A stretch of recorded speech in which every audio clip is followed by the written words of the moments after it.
Hey, my friend. Tonight, we step into a sudden sandstorm where the night breathes heat like glowing embers onto Molly's mud brick homes. Have you ever wondered, what would it feel like to walk under moonlight, with only a blue-green taggle-mussed scarf shielding your face and a brittle woven basket on your shoulder, lost in a sea of sand with no way back? This isn't an action movie or a mythical tale. It's the daily life of Molly's mothers and sisters. They wield no high-tech weapons, only sharp minds and hearts of steel to battle through brutal famine.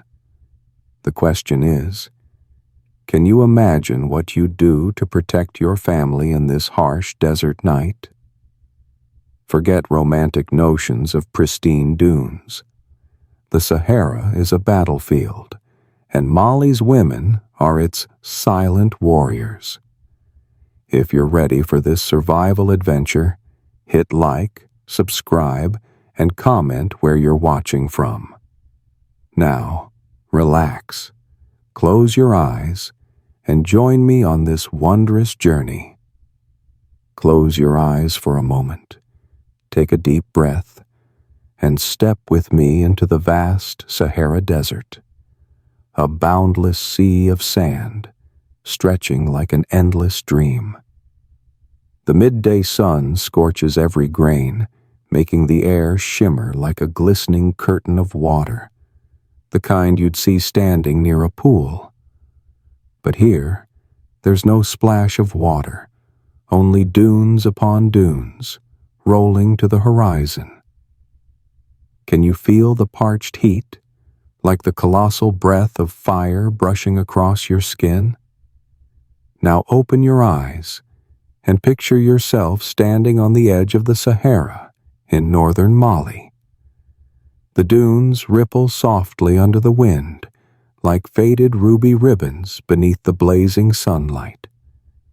But to the south, far off, the great sandy expanse begins to yield to a barren savanna, a land caught between sand and grassland, where only a few gnarled shrubs and patches of yellowed grass survive. Imagine the arid desolation of the desert blending with sun-baked red earth, cracked in patterns like the tracks of a giant serpent etched into the ground. Amid this majestic yet desolate scene, the Niger River winds like a silver ribbon. A lazy river, sometimes just a faint trace of water etched on the dunes. Other times, swelling high, sweeping silt onto its banks, bringing precious hints of green to the villages along its course. In the dry season, the river shrinks, exposing parched stone banks and forming cracked pools with only a few stagnant puddles left. In the rainy season, it's the opposite. A fierce current surges, flooding the plains, washing away thatched huts and leaving behind fertile silt when it recedes. In the 18th century, the weather here was a true nightmare for farmers. Droughts stretched so long that fields cracked open, and seedlings withered before they could sprout. Then, as if to taunt them, sudden floods would roar in, sweeping away riverbanks and erasing any hope for the next harvest. And so, the people of Mali lived in a relentless cycle of floods in the rain, fire in the sun, an unending wheel of natural calamity. In the mud brick villages along the river, homes are built from clay and straw, with thick walls to fend off the heat, though they can't hold back the sand-laden winds that whip at waist height. These tiny houses, each barely a few square meters, shelter entire families, parents, children, even grandparents. Inside, There are just a few wicker chairs and mats spread on the earthen floor. At every dawn, as the first rays of sunlight flicker, people rise in the stifling heat. Not to admire a radiant sunrise, but to chase the rare drops of dew still clinging to blades of grass, to gather damp pebbles as a reminder that, despite the drought, life has not yet vanished. When the sky refuses to rain, they count raindrops in their memories. Here, harvests aren't measured in months, but in the handfuls of millet left in the sack. Millet, those tiny, resilient grains, small as a pinky finger, yet the soul of every meal in Mali. Each morning, the mother of the family sits by the doorway, counting out millet grains, hesitating over the choice. Should we thin the porridge with extra water today, or keep the portions full for the children? Every spoonful of porridge, every drop of water, is measured with the precision of a silent mathematician.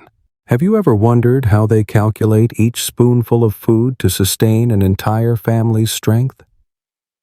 Picture her, head wrapped tightly in a scarf, barefoot as she steps out from the narrow path between two clay walls, holding a simple woven basket. The wind tugs at her scarf, revealing a weathered but resolute face. Those eyes no longer hold surprise, only the creases of experience, knowing how to wait, how to cherish, how to savor every scrap of fortune. In this harshness, community becomes a second lifeline. Each small village dots the sandy map, linked like beads, sharing word of wells that still hold water, the best times to gather wild grains, or where a few baobab trees still bear fruit. They don't just fetch water or pick wild leaves. They carry hope and survival secrets, like invisible jewelry, more precious than gold.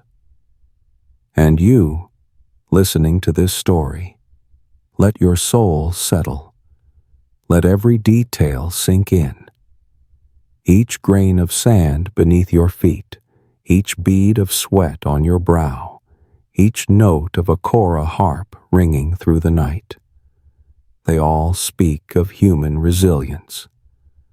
Though the sun may scorch and the wind may sweep away the dust, love, sharing, and the wisdom of survival endure, steadfast as baobab roots burrowing deep into the earth. So, each morning when you wake, before you open your eyes to greet the dawn, remember that somewhere in Mali, mothers have just finished their survival arithmetic, dividing the last grains of millet among 3 children, then closing their eyes to pray for rain. And it's that will to live, that family love, that transforms a barren desert into a land of miracles, the miracle of faith and fortitude. Now, relax your body, let the breeze, no, let the hum of the fan in your room blend with the desert wind in your mind. The story stretches on, but we'll pick it up tomorrow night.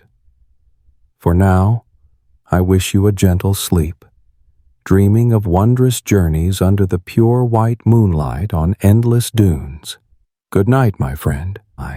As the first rays of sunlight slip through the cracks of the mud brick door, Fatoumata, a 15-year-old girl with eyes as clear as morning dew, ties her green headscarf, slings a roughly woven basket over her shoulder, and steps out from the narrow path between 2 clay walls.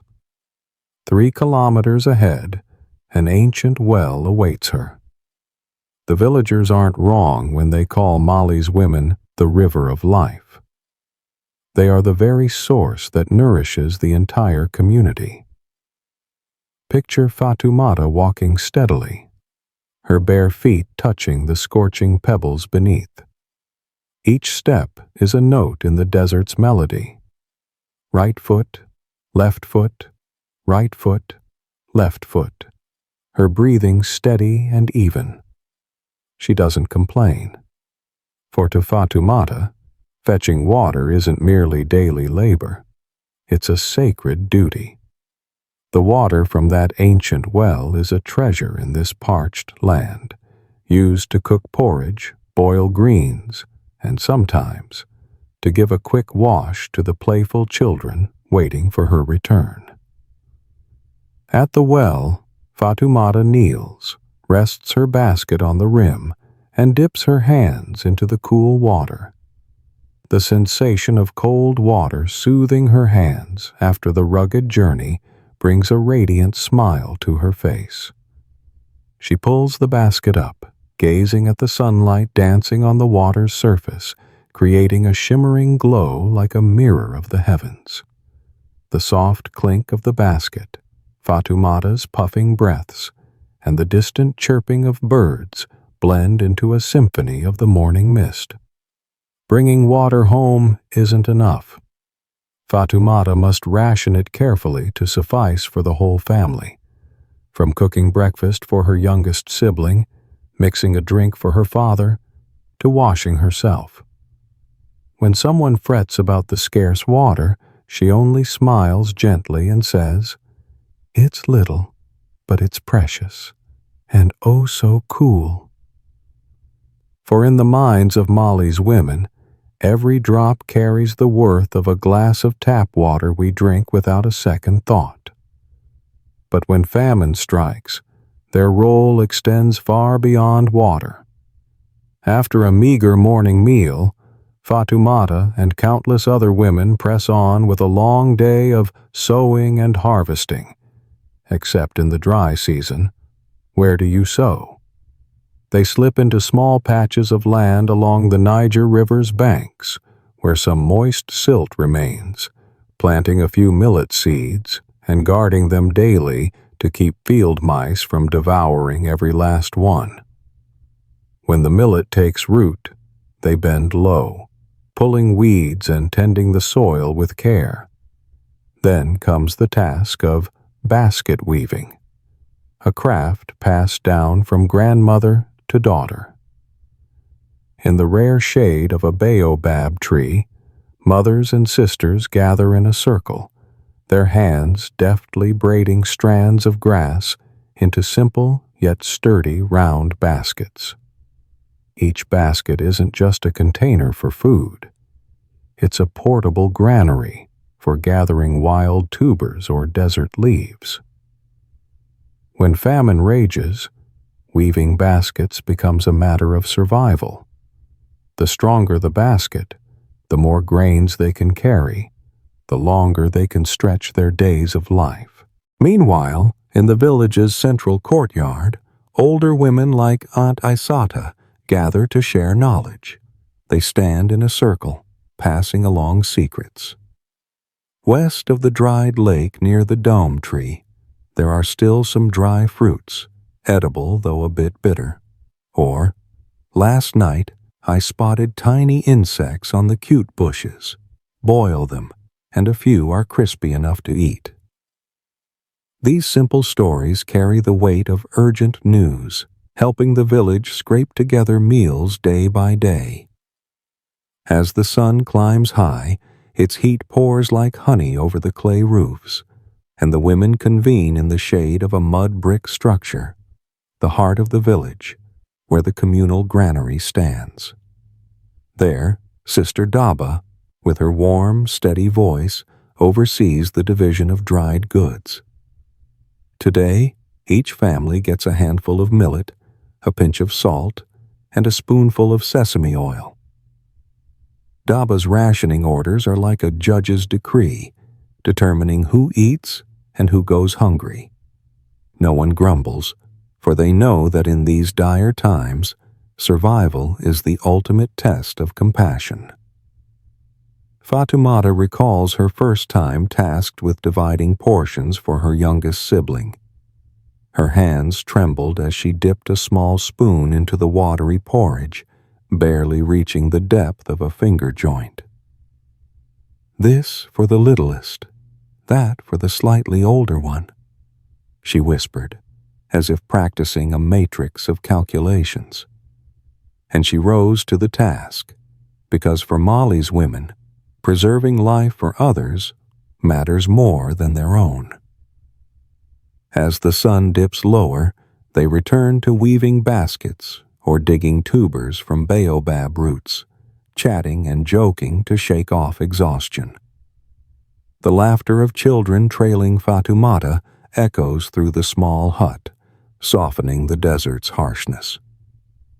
A few young girls tease Fatumata playfully about her sweat-stained headscarf, and in moments the breeze through the door carries warm laughter, making the Sahara afternoon feel almost gentle.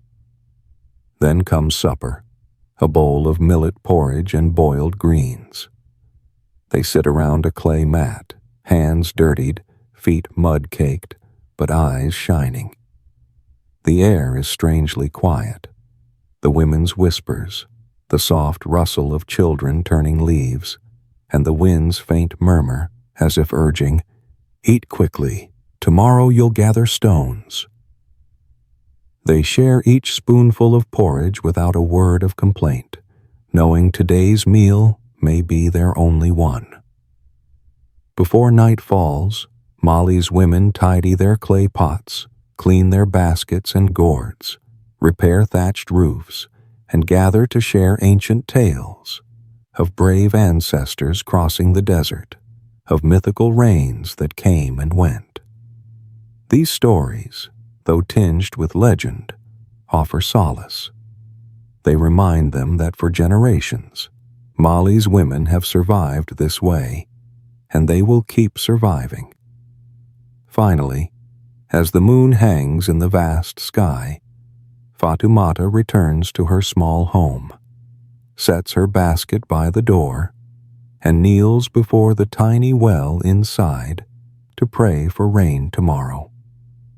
She whispers softly, "Please, just one more drop of rain, so we mothers and children have a chance." Then she climbs onto her bamboo mat, closing her eyes to the hum of insects, ready to dream of cooler days when the Sahara is no longer a sea of fire, but a cool expanse of sand after a shower. The role of Molly's women goes beyond carrying water, sowing seeds, weaving baskets, or dividing rations.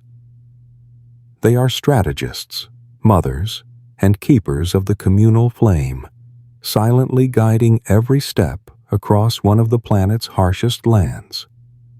That is the inspiration for us, wherever we are, to cherish every drop of water, every grain of rice, and above all, to honor the women around us.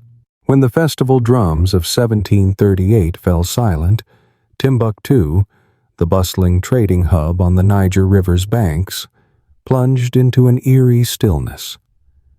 Gone were the footsteps of dozens of travelers, the calls of merchants hawking spices and fabrics.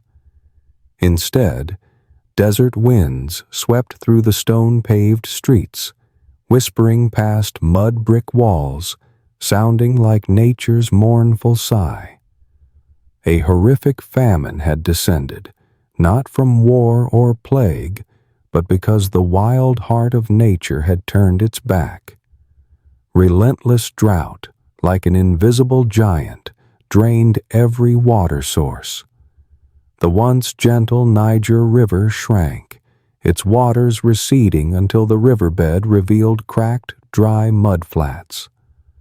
The fertile fields along its banks became barren wastelands, where millet seeds shriveled, barely sprouting a few sparse rows. Elderly farmers gazed at the empty fields, shaking their heads in despair. They said they'd never seen the sky so parched, the earth so hard as stone, nor heard the whispers of sprouting millet fade into illusion. Amid this brutal scene, the price of millet, the region's staple, skyrocketed beyond imagination. A handful of millet, once dismissed as livestock feed, now cost a pair of leather sandals, a scrap of coarse cloth, or even a few gleaming bars of gold or silver. The wealthy hoarded it in their storerooms. The poor, with nothing to barter, watched helplessly as rats gnawed at the millet in rich men's granaries. And who bore the brunt first? Women and children, the most fragile threads in the tapestry of life. On the first night of the famine, a radiant moon illuminated the mud brick roof of Isata, a single mother. She toiled by the last of her granary in the corner of her home. 4 small sacks of millet, each holding just a few handfuls. In her mind echoed her youngest daughter's cries for supper. "Mama, what will you cook for me?" But Isata could only stay silent. She faced a choice: keep 1 sack for herself to muster strength for tomorrow, or divide it equally so her children wouldn't wail from hunger. The pain felt like 1,000 needles piercing her heart. The next morning, the desert winds blew on. Villagers gathered around the food distribution center, a lone wooden crate in the dusty square. Mothers stood there, clutching children, their eyes red and teary as they watched the millet tin dwindle. Emaciated children with swollen bellies from hunger timidly reached out for a share. The hoarse calls of family names rang out. Diarra family, Traoré family, Isata family. The crowd lined up in silence, acknowledging the harsh reality. No one defied the organizers. No one dared protest, for the famine had already claimed too many lives. In the long queue, Isata stepped forward, bowing slightly. She received a tiny sack of millet and tucked it into her loosely woven basket. As she turned away, she caught a sigh from a woman behind her. "Just 1 handful? How do we survive?" Isata offered a faint smile, her eyes gleaming with resolve. Sharing it evenly beats hoarding it and dying slowly. That was the survival equation Mali's women solved daily.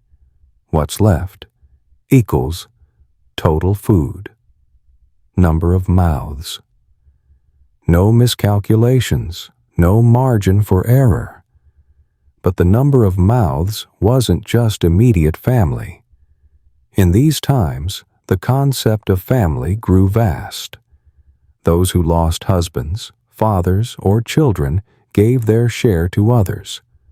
Orphaned children were taken in, even without blood ties. Isata recalled the anxious look in her eyes when she took in 2 orphaned cousins after their parents succumbed to starvation. At first, she feared there wouldn't be enough food, that her strength would fail her. But then she told herself, "Those little ones are young. They need life more than I do." And so, her own millet ration shrank further, saved for 2 tiny lives. That afternoon, as the sun's heat softened, Isata and other women ventured to a nearby barren field to dig for wild tubers. These tubers weren't tasty, with a bitter, acrid tang and rough skins. They had to be scrubbed and boiled for hours to soften. Yet, in desperate hunger, even bitterness became the flavor of hope. The group worked urgently, hiding their finds in baskets, then quietly carried them home. A brief laugh broke out when someone stepped on a thorn, but it quickly gave way to focus. "Hurry, before night falls." At night, the thatched roofs hummed with the wind. In her small hut, Isata divided the tubers and millet to cook in a clay pot. The firewood burned low, smoke swirling upward before fading. Hanging in the corner were a few thin cloths, used to filter out sand dust.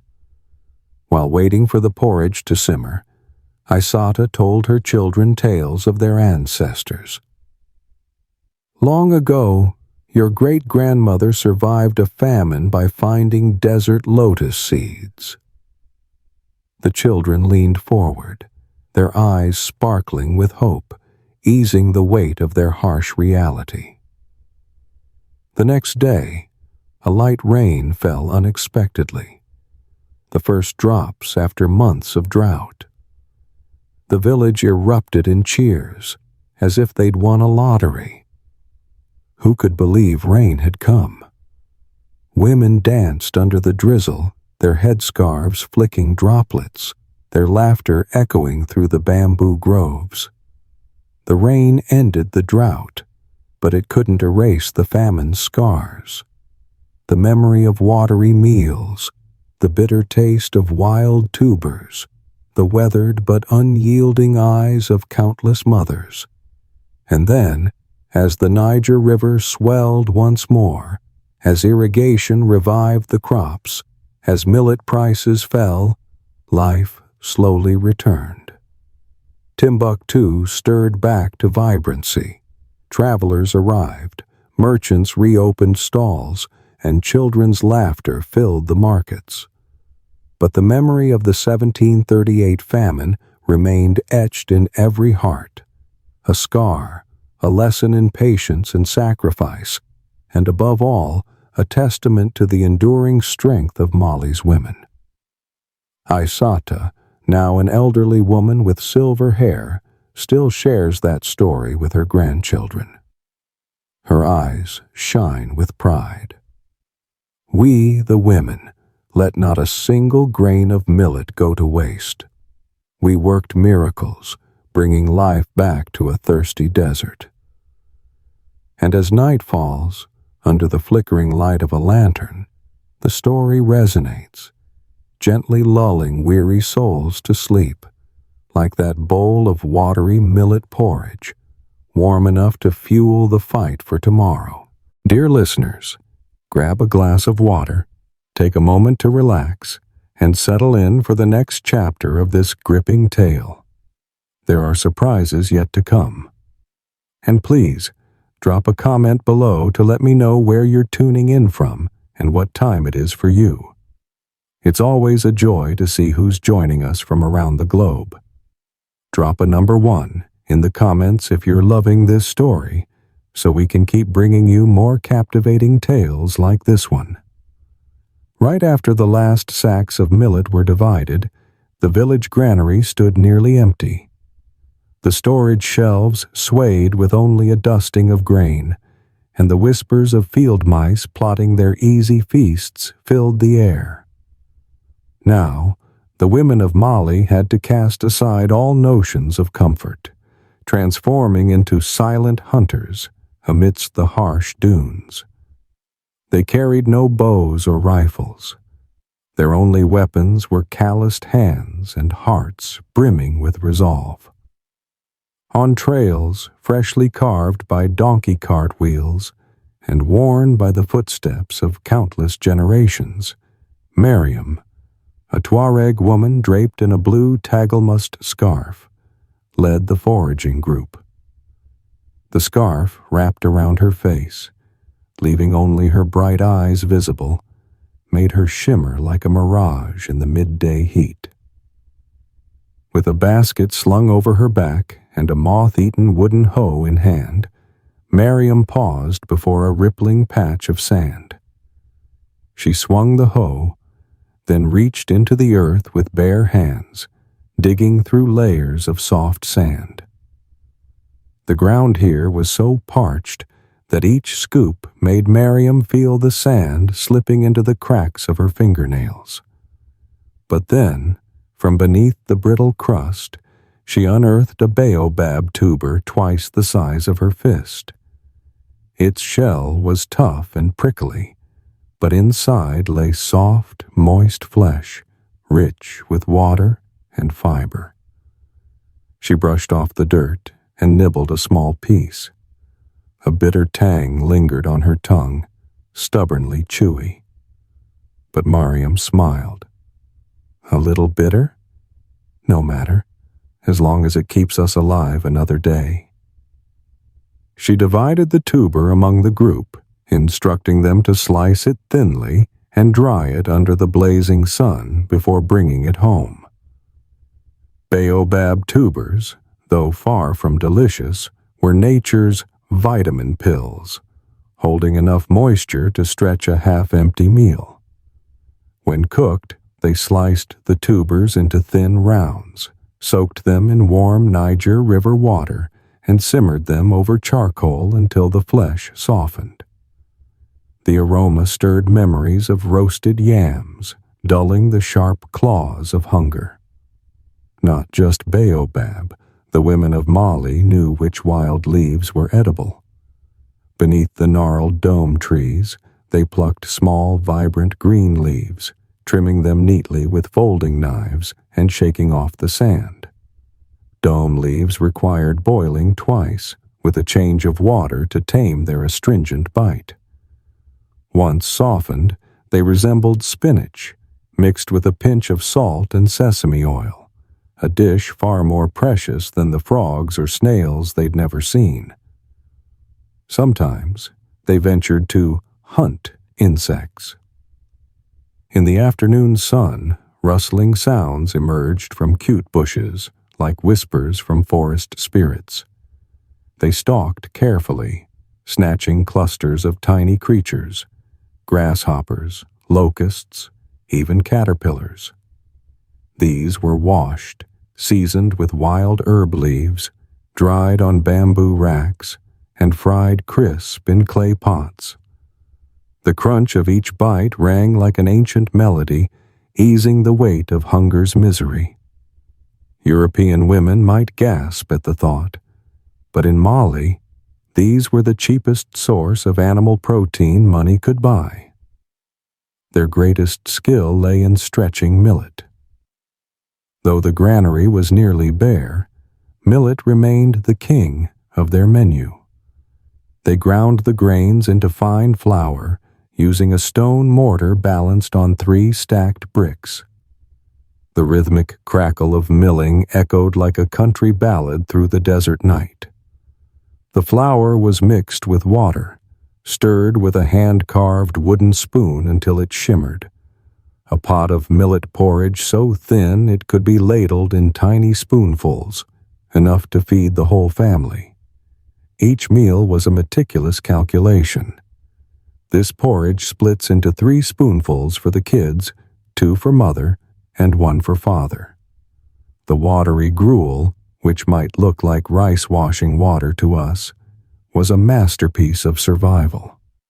They didn't eat to fullness, but they avoided the crippling hunger that could knock them unconscious. Thanks to the porridge, hunger's grip loosened, giving them strength to rise the next morning and forage again. Soft laughter rippled through the hunters when someone dropped a tuber into the sand, and the group scrambled to retrieve it. They laughed because tomorrow's meal was partly secured, and because laughter was the only way to keep from crumbling.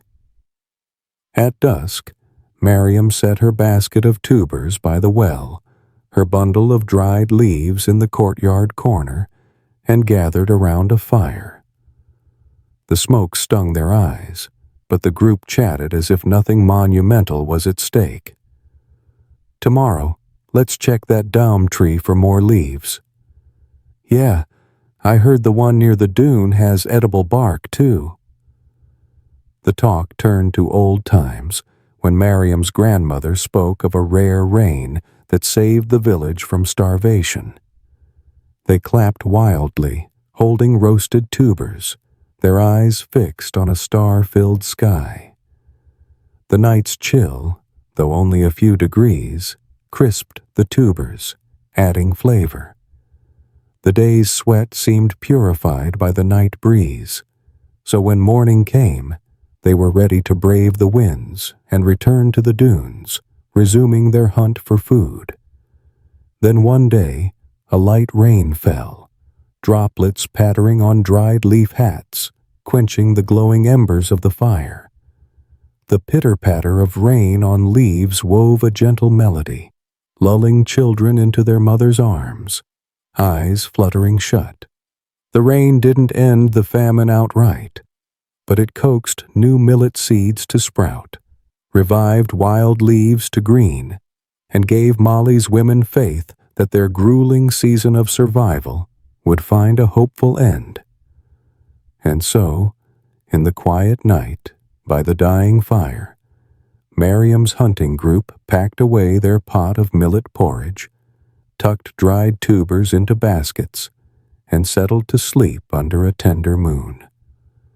Their hearts were calm, like the wisps of breeze slipping through the door, weary but brimming with hope.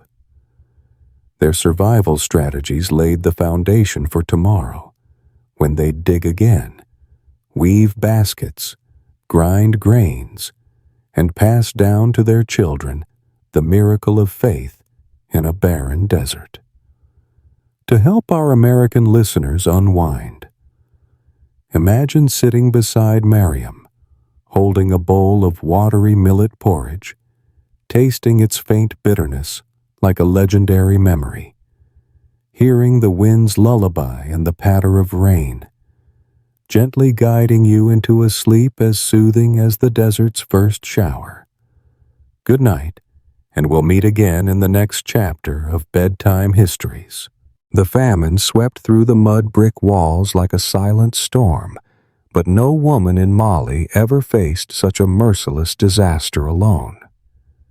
As the last hues of sunset vanished behind the dunes, the village gathered in a warm circle around the central fire. That fire wasn't just a source of warmth in the desert night. It was a symbol of love and unity. From afar, the chirping of crickets seemed to hush, making way for the soft murmurs of women, mothers, sisters, and young girls, sharing the burdens of poverty and their faith in a brighter tomorrow. As the sun dipped below the horizon, the air turned cool, and gentle breezes carried the scent of burning wood, mingled with the earthy tang of roasted baobab tubers. Each woman brought her hand-carved wooden spoon and dark clay bowl, lining up to receive a portion of watery millet porridge from the large pot in the courtyard. The porridge might have been bland, even slightly brackish from the lack of salt, but to them it was proof of sharing and community. In every spoonful, they tasted the effort of scraping together the last millet grains, the meticulous grinding and cooking from the day before, and the love poured into every glance exchanged. The mothers needed no words. A single knowing nod was enough to draw them into small clusters. They began weaving baskets, their hands deftly braiding dried grass around simple bamboo frames. The rustle of grass rubbing together produced a steady, clicking rhythm, like the heartbeat of the community. While weaving, they quietly observed one another, offering small tips: how to choose sturdy grass strands, how to clean baskets after foraging for tubers, how to tie an extra leather cord to keep them from unraveling. Each basket wasn't just a tool. It was a vessel of hope for tomorrow's survival. Nearby, the Bambara Women's Ton Group collected clay pots they'd crafted long ago, each used to store water and millet. In times of scarcity, these pots were treasure chests. Any cracks had to be patched swiftly with pliable mud mixed with powdered dome tree leaves. Mending pots required skill and patience, but that was nothing compared to mending the lives of families waiting for water and food. The only sounds breaking through the clicking grass and the clatter of pots were the strains of Monday songs. The quiet night came alive when a mother raised her voice in an ancient melody. The tune was short, just a few rustic verses about their roots, the first rains of the season, and a vow that, though the desert may parch, our hearts remain full. The song drew everyone closer, even if the distance between a woven basket and the porridge pot spanned a few meters. They nodded, softly humming, "Mm-hmm-ah," a shared agreement that they weren't just dividing food, they were sharing faith and strength. Under the faint moonlight, young girls sometimes sat still, watching children play around the fire. The laughter of children in the dark was truly a balm for hunger. It was like a magical piece of candy appearing amidst nature's devastation. With a smile, they realized that even in the harshest times, children could still laugh carefree, unburdened by the weight of fate. One mother shyly tossed her child a small piece of wild tuber, chuckling as the child pondered it, then grimaced at the bitter taste.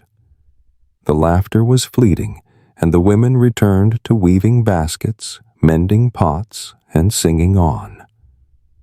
They didn't rush, knowing that survival wasn't a race against time, but a slow, steadfast journey, day by day.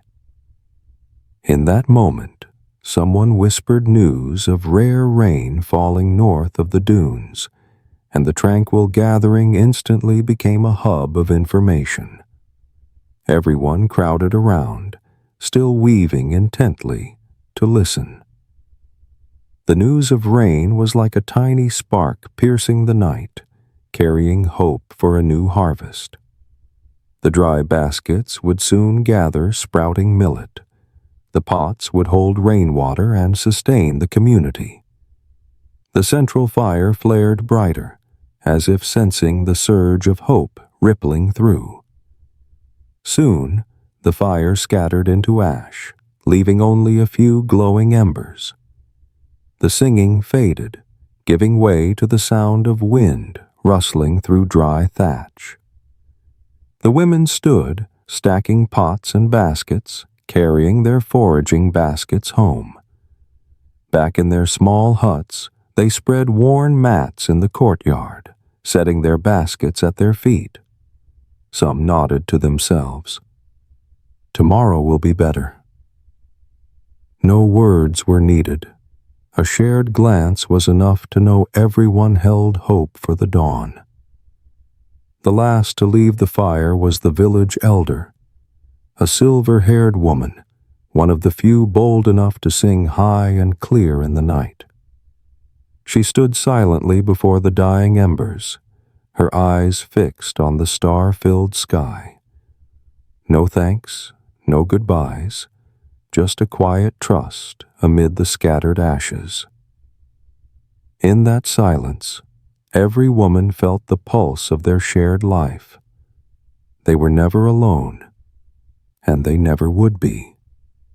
Stepping into their huts, they gently closed the thin wooden doors. The soft clack of the latch against the frame sounded like a period at the end of a long day's chapter. They wrapped themselves in thin cloths, lay on bamboo mats, and closed their eyes, letting sleep smile upon them. In their minds, the Monday melodies and the rustle of grass lingered, a lullaby for the soul. Though tomorrow stretched long, though the desert remained scorched, they knew their collective strength would carry each step forward.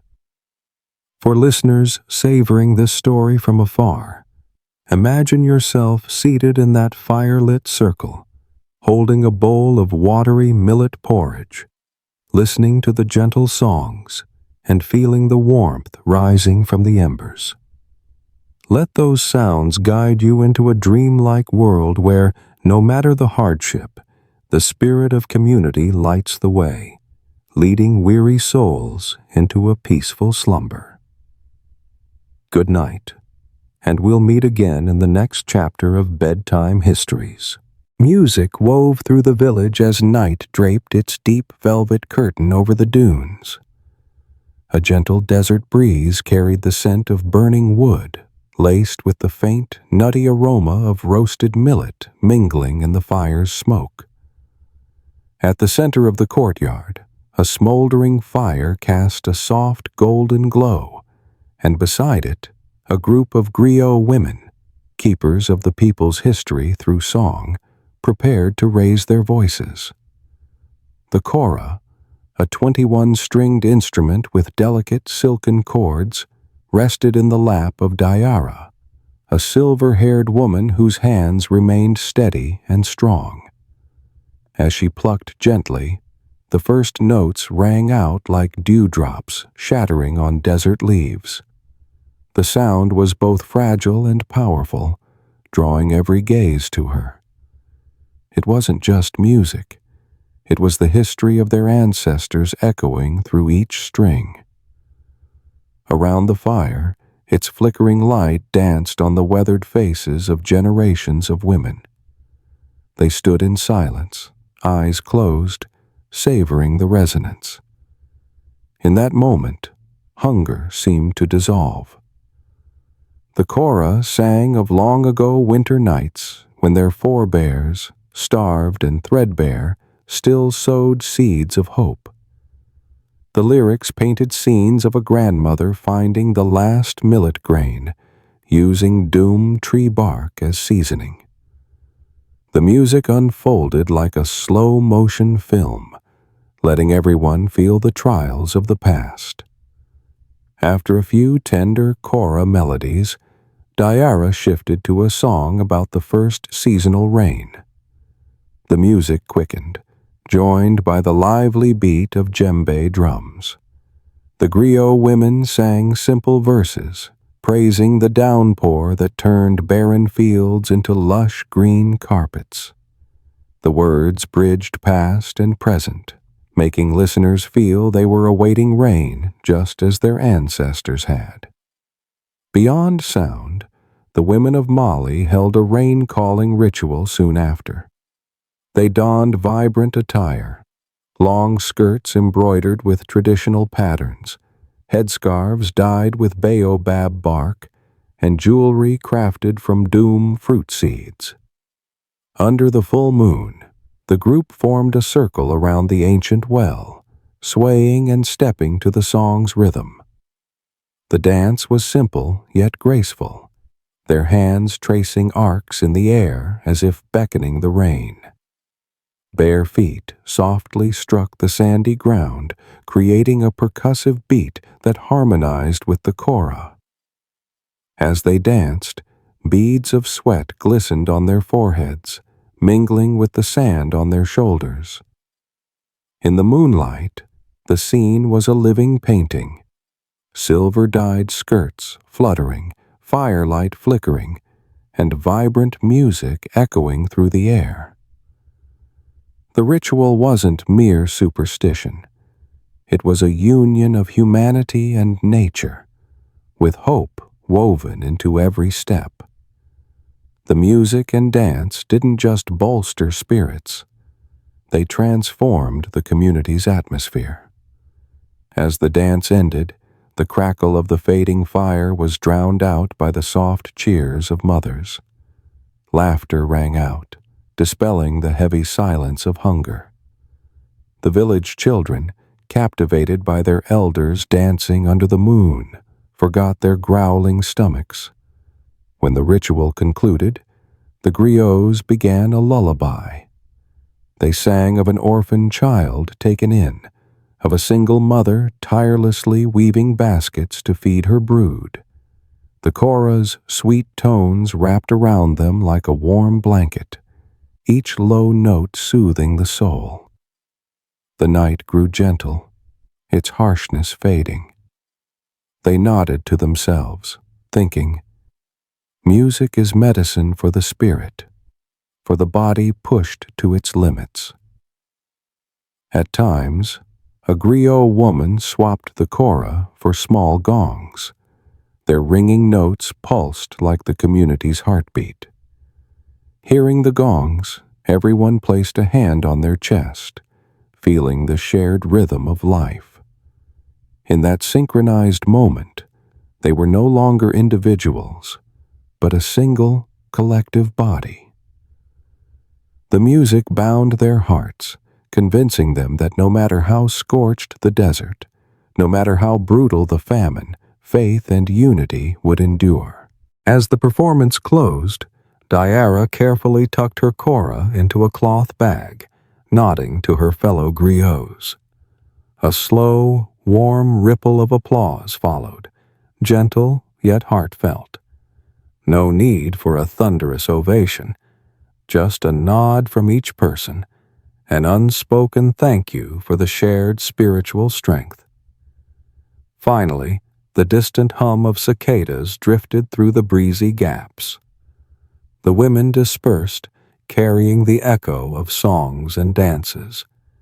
They returned to their resting places, setting baskets of dried tubers and wild leaves at their feet. The night fell silent, save for the steady breathing of sleepers. The music and ritual had done their work, soothing souls, igniting hope, and guiding each breath into slumber. For listeners enjoying this from afar, let the Cora's strings and the gong's chime paint a silvery desert scene, easing your body and mind. Picture yourself under a golden moon, hearing the dance's rhythm in the night, letting those melodies lull you into a sweet dream. Good night, and may the rhythm of the desert guide you to peaceful slumber. As night falls, the mud brick village sinks into the soft blur of moonlight's glow, but within each thatched hut, life hums with essential tasks. To outsiders, the desert is just dry sand and scorching wind. To the women of Mali, it's an endless storehouse of materials they transform into tools for survival. They are not only keepers of the hearth, but master artisans of repurposing what others might discard. At dawn, Fatoumata kneels beside a basket of dried grass propped against her doorway. The thin, rough strands, overlooked by casual eyes, are her inspiration for a portable pantry. The grass, gathered from hillside shrubs, is sun-dried, soaked in Niger River water to soften, then woven with deft hands into tightly meshed baskets. These baskets carry baobab tubers, a few handfuls of cleaned millet, and foraged wild leaves. Each time Fatoumata slings one over her shoulder, she feels as if she's carrying life itself. Not far off, under the flicker of a dim fire, Aissata hunches over a clay pot. Their kitchen is simple: a pot, firewood, and a basket of dried grass. It sounds basic, but crafting a durable clay pot requires fine riverbed clay mixed with dome tree ash, shaped by hand. After sun-drying, the pot is fired with baobab wood, a fuel that burns hot and even, helping the pot retain heat. From a pinch of dry millet flour, they make thin porridge, seasoned with a trace of fine sea salt, just enough to warm the heart on a frosty morning. Beyond clay pots, Mali's women turn baobab bark into cordage. The rough, tattered bark is peeled, sun-dried until brittle, then hand-stripped into fibers. These tough strands are braided to tie baskets, mend sacks, or even secure thatched roofs. During rain, the cords keep the roof dry and intact. In dry heat, they tighten, ensuring durability. Baobab bark, seemingly worthless, becomes indispensable in their skilled hands. In another corner, Aunt Neen tends to a bamboo cot. By day, children rest on mats woven from doom leaves, which repel mosquitoes and stay cool. The cot's frame, made from aged bamboo hauled from the river forest, is pieced together with bark cords and grass strips. When children sleep, they need no mosquito shots, just a simple cot. By morning, the bamboo remains sturdy, ready for the early breeze. The women also repurpose kitchen ash. Leftover doom tree ash from each fire is saved, dried, and mixed with clay to patch cracks in hut walls. When a wall splits, a layer of ash-clay mixture, dried under the sun, seals it tight, blocking out sand-laden winds. No cement or modern tools are needed, just hearth ash and clever hands. Near the kitchen, baobab bark bags hang high, holding dried leaves and ground wild bark used as seasoning. Dried dome leaves, with their faint bitterness, serve as tea or add flavor to porridge.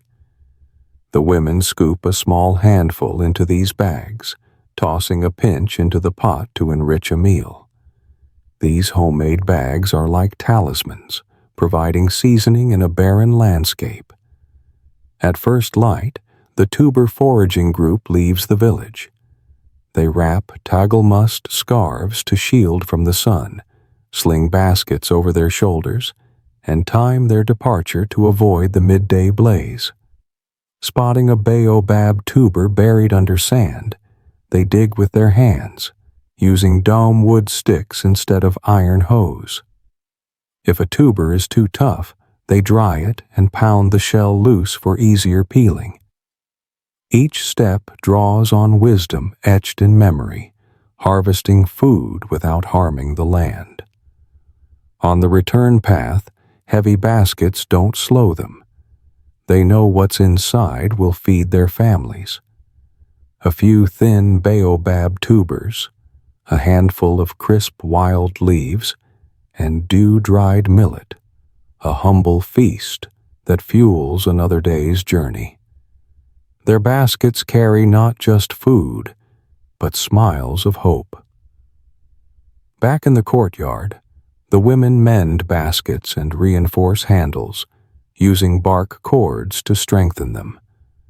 Someone quietly stitches a goatskin pad to ease shoulder strain, then sun-dries the baskets and gourds.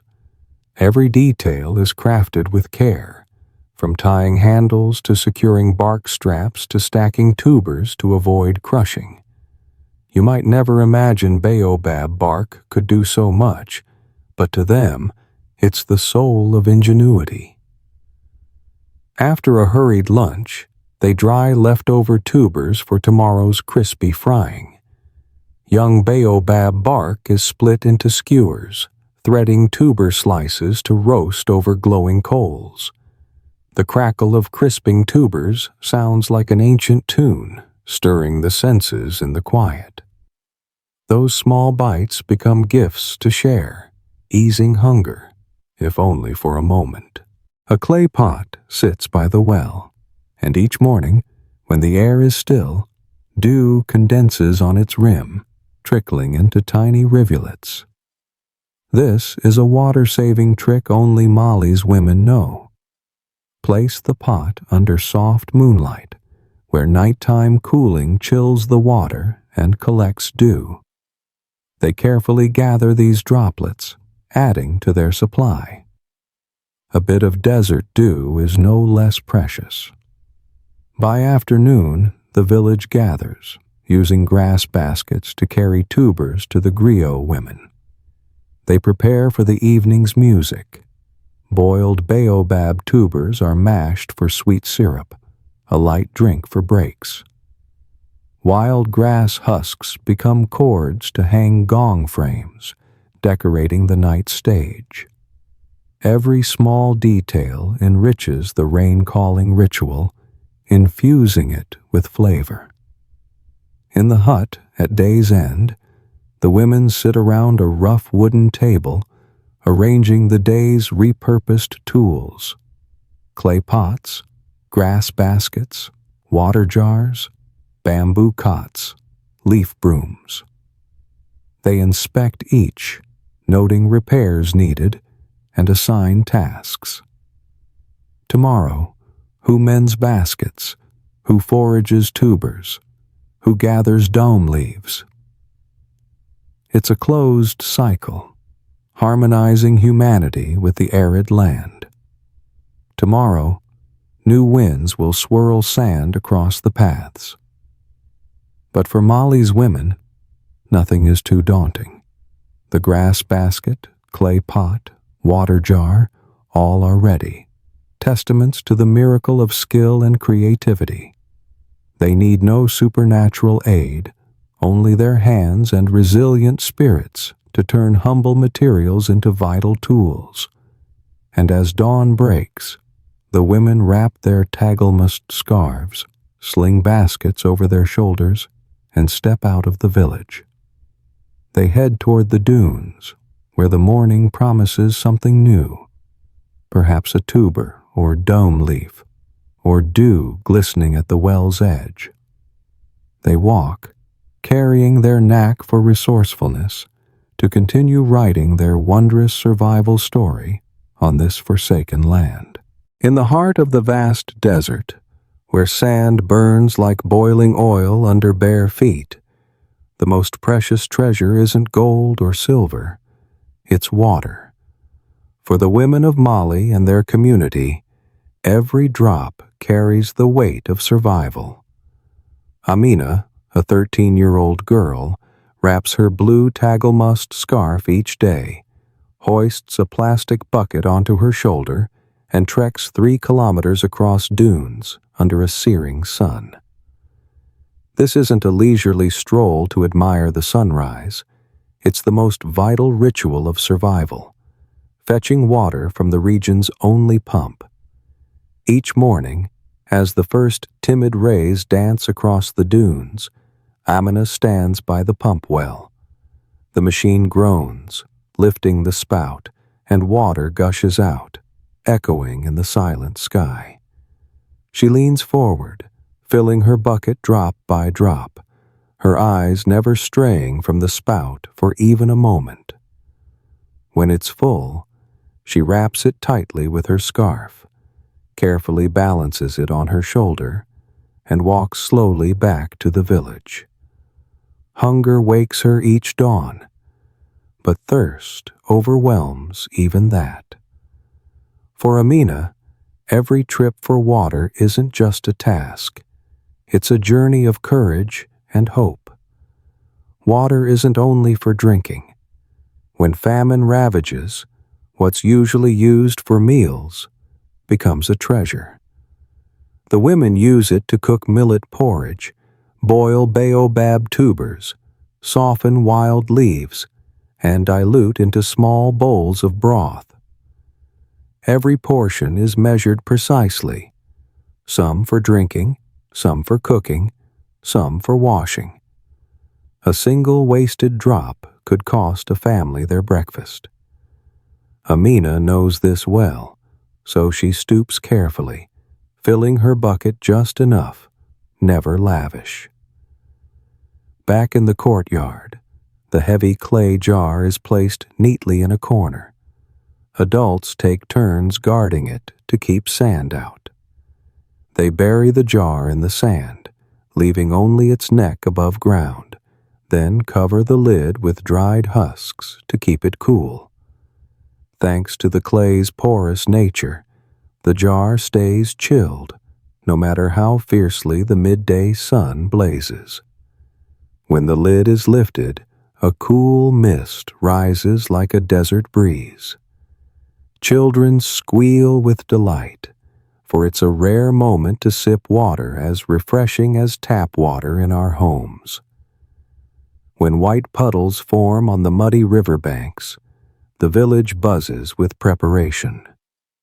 During the rare rainy season, water doesn't fill wells, but collects in shallow pools, enough for temporary use. Women bring homemade grass nets, scooping water from the pools and filtering it through clean cloth. They sun-dry the cloth to sterilize it, then use the water for porridge and washing children. Those tiny rainwater puddles shift the community's mood. Weathered faces break into faint smiles, as if reuniting with an old friend. They also tap hidden water deep within baobab trees. At night, when desert dew settles cold and wet on leaves, Miriam and a few older women carry folding knives, slicing a small nick in the baobab bark. From it, milky sap seeps out. They collect the sap in small jars, let it dry, then mix it with river water. The blend boosts nutrition and prevents dehydration. This baobab sap technique, passed from grandmother to mother, is now taught by Miriam to Amina. Each water-fetching trip is more than carrying a bucket. It's a chance to share secrets. Which pump is less known? Which puddle lasts longest after rain? How to store clay jars to keep water cool? How to extract baobab sap without harming the tree? By sharing knowledge, Mali's women weave a vital safety net, ensuring no one in the village goes thirsty. At home, with little water left in the jar, they set water hours, fixed times for fetching to avoid crowding and quarrels. Amina recalls early mornings following her mother to the pump as the sun peeked out, their eyes speaking. Her mother taught her how to grip the spout, how to feel the jar's side to check if the water was cool enough. Each lesson is priceless, for surviving the desert relies not just on strength, but on wisdom and experience. In the late afternoon, when donkey carts and food bundles return, the women carry water to the neediest neighbors. They bring small buckets, knock softly, and offer encouraging smiles. "You doing all right, sister? Here's some cool water, drink up." That simple water becomes a warm greeting, dispelling the gloom of famine. Each act of sharing carries an unspoken understanding. Survival is collective. No one faces thirst alone, for there's always someone ready to carry an extra load. As night deepens, the remaining water is poured into storage jars in a secondary well. They wrap the jar mouths tightly with cloth, securing them with bark cords and a stone weight. Come morning, lifting the stone reveals cool water flowing into the well's basin. The basin rests in the dark, ready for the dawn's journeys. With thirst held at bay, the village's sleep grows more peaceful. Each person quietly thanks the drops that sing a gentle lullaby, easing exhaustion and hunger. But the story doesn't end here. Tomorrow, as dawn awakens, they'll resume their mission to protect the water, safeguarding life for the community. Tomorrow morning, we'll follow Amina to explore how Mali's women tackle relentless drought, protecting wells and inventing new ways to wrest every precious drop from the parched desert. As the last hues of sunset fade over the desert sky, the Mali village slips into a hazy twilight. The wind hums through the cracks of mud brick walls, steady as the slow breath of a vast creature. In the faint flicker of a rare oil torch, Fatumata, a mother of 3, gently pulls a half-empty clay jar from the corner of her hut. She sets it on a raised ledge, gazes at it briefly, then turns to the pot of watery millet porridge simmering on the small hearth. She knows it's a treasure. Every spoonful of that porridge came from her skipped meal yesterday, a night spent with a damp, wild leaf-scented scarf, and waking earlier than usual to scavenge the last tubers left in the sand. The porridge is made from the final handfuls of millet in the granary. Fatoumata pours the last of the bland water into the pot, stirring until the surface shimmers in the firelight. Her children, huddled in the corner, light up at the soft clink of the pot's lid. The 7-year-old's faint murmur brings a smile to her face. She brushes away a tear, scoops a spoonful of porridge, and gently presses it to her youngest's lips. That final portion she saves for her child, though her heart aches to taste its smooth warmth one last time. Outside, the wind grows fiercer, whipping sand into the room. Fatoumata frowns slightly, grabbing her dry headscarf, once worn proudly over her shoulders like a regal cloak, and tucks it into the door's gap. That scarf, dyed with the hues of desert wind and time, was once a symbol of honor. Now, she folds it into a small bundle to trade at the market for a few handfuls of dried millet. Selling the scarf stings the hearts of many women in the village, but Fatoumata knows it's the only way to secure another meal for her family. In the neighboring hut, Aunt Neen, an elderly woman with shoulders bowed by years of toil, busies herself wrapping homemade millet cakes. She prepares a few extra, planning to reheat them tomorrow for passing traders. She gives a weak smile when a young husband knocks, asking to trade more baobab tubers for clean water. She pats his head, clearing her throat. Tomorrow, tomorrow. Then, silently, she slips a cake into the trader's basket, her mind ping-ponging between calculations of remaining millet, tubers, and salt. In another corner, young girls cluster in groups of 3 or 5, gathered around a half-woven basket. They finish one round, then start another to trade for goat horns or millet. When a strand frays, they patch it with baobab fiber. Amid the work, a 16-year-old whispers, "Later, will you sell your dome seed bracelet?" The other nods, her eyes tinged with sadness. "Yeah, for a bit more water." A brief exchange, but a quiet sacrifice. Youth, beauty, and jewelry all traded for another day's survival. At the central courtyard, the griot women rehearse a final lullaby before bedtime. Their song tells of a brave mother long ago who gave her last locust bean to her child, of a foolish sister who picked toxic tubers but survived thanks to shared baobab sap water.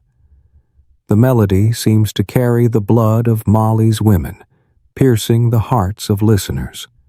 Each lyric is a tale of sacrifice, a testament to unyielding maternal love. As the song fades, the air in the drought-lit firelight softens, hardships settle, and only faith in tomorrow remains. The soft snoring of her children in the dark tugs at Fatoumata's heart. She steps into the shadows, kneeling to rest a hand on her child's head, as if pouring all her warmth into them. She knows that despite hunger's torment, though today's meal was only watery porridge, her love is vast enough to shield them. The village may be parched, but a mother's love burns warm as a campfire in the desert night. Stepping outside, she gazes at the star-filled sky. Among the thousands of twinkling lights, is there a star shining for Mali's mothers? She smiles to herself. As long as she steers the sail of hope for her children, they'll find a sea of peace. Then, quietly, she turns back, settling into a fitful sleep on her bamboo mat. These sacrifices go unrecorded in history books, unmarked by monuments, but they are the bedrock of survival. Each woman, with her resilient smile, her traded scarf, her gifted millet cake, keeps her family from falling. They are silent candles, burning steadily in the arid desert. And when dawn rises, their chilled bodies stir. They'll carefully prepare the last scraps of millet porridge and resume their quest for survival. Tomorrow, we'll witness these sacrifices become a collective force. How Mali's women rebuild wells, plan new plantings, and await the next rain. Life isn't just a tale of hunger. It's a chain of selfless acts, binding unyielding hearts in compassion. As the gentle dawn brushes the dunes, Miriam has already stirred, unaware of when sleep left her. She pulls back the thin cloth covering her hut's door, letting a fragile streak of morning light slip in. Last night's hunger lingers in her stomach, but her heart feels warmer than before, for she knows she's not alone. Her husband, the first victim of the drought, despite her devoted love and care, is gone forever. The weight of the family now rests on her frail shoulders, but Miriam refuses to crumble. She steps into the courtyard, where two orphaned children sit beside a water jar buried in the sand. They glance at her timidly, their wide, glistening eyes brimming with fear and want. A 6-year-old boy clutches a woven grass basket tightly, while an 8-year-old girl trembles, holding a patched scrap of cloth. Once, they weren't her family, just the children of ill-fated neighbors. Now, they are the flesh and blood she's chosen. Miriam offers a faint smile, her eyes blazing with resolve. "We won't let you go hungry or thirsty. I'll be your mother, your sister, whatever you need." She wraps her arms around the children, feeling their warmth despite her own body's lack of nourishment. The children's fragile smiles break through, and for the first time after countless nights of startled, hungry tears, they smile genuinely under her tender care. That day, Miriam doesn't just prepare watery millet porridge to divide among the 4 children, her 2, and the 2 orphans. She also teaches them to weave baskets. She starts with the last strands of baobab grass, threading them through a small bamboo frame and bending them into the first mesh. Her nimble hands spark excitement in the children. This isn't just a tool for holding food, but a fascinating toy. In the soft sunlight, the young basket takes shape, carrying the scent of dried leaves and hope. When the porridge simmers, Miriam ladles it into small bowls for each child. Steam rises, making them lick their lips, not from hunger, but curiosity about the bittersweet blend. Miriam doesn't scold or rush them. She sits in the courtyard, and only when everyone is settled does she scoop her own final portion. An old passer-by once remarked, "A great mother, widowed and taking in 2 more children, still finds strength to nurture 4 lives." The meal passes in silence, with the desert's whispers humming faintly. No pleas, no complaints, just the heart's murmur. "We'll be all right." After eating, Miriam leads the children to the secondary well, where she's hidden a cool water jar in the sand. She pours small buckets carefully, letting them wash their hands and faces to start the day. Her gaze shifts, from worry to the pride of steering her new family. On the path to the village, The children chatter behind her, clutching the small baskets she taught them to weave. They beam with pride, showing neighbors. "Hello, I'm Aicha, and this is the basket I made." Their clear laughter is a rare melody in the drought, easing the village's weariness. Onlookers smile. Family can be redefined in many ways, and love is the invisible thread binding every heart. All afternoon, Mariam joins other women under the sprawling baobab tree.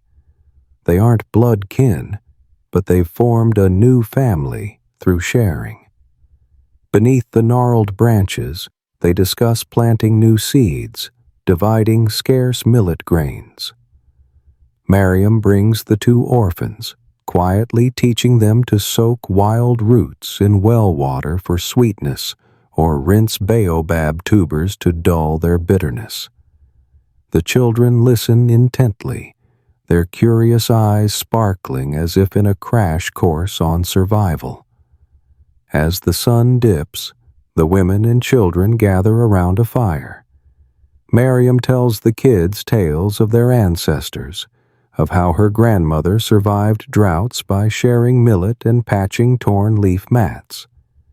The desert's crickets blend with her words, weaving a soulful lullaby.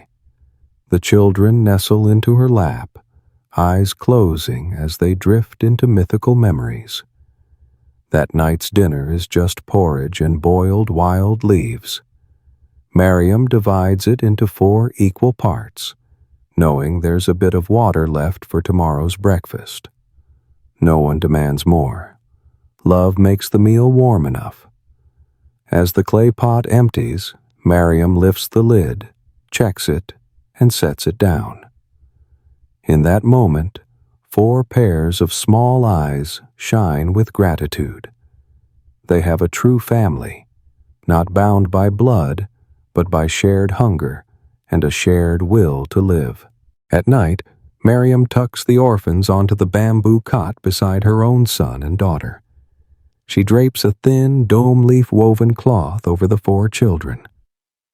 The hut falls eerily quiet, save for their steady breathing.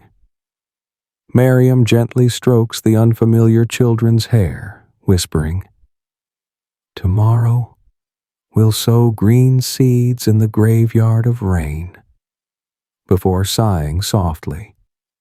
Though the sleeping space is cramped and the desert wind chilly, 4 warm hearts kindle faith.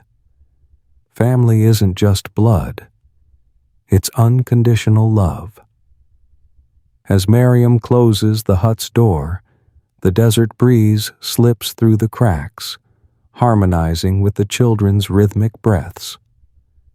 Saving one soul is like saving the whole earth, she tells herself. Tonight, the small hut holds not just 2 generations, but proof of redefined family. Where loss doesn't end bonds, but opens new doors of love and hope. From grief, these resilient hearts have built a sturdier home than any wall, continuing a beautiful survival saga in the barren desert. Tomorrow, when sunlight returns, Mariam will lead her new family to the seedlingless field, planting sacred millet grains in the dry earth. She'll teach the children to draw rain-calling circles in the sand, trusting that sooner or later a small flood will come. And when the first rain pours, those 4 hearts will shout together, "We are a family." A sweet promise of a future not just of drought, but brimming with love and the magic of human spirit.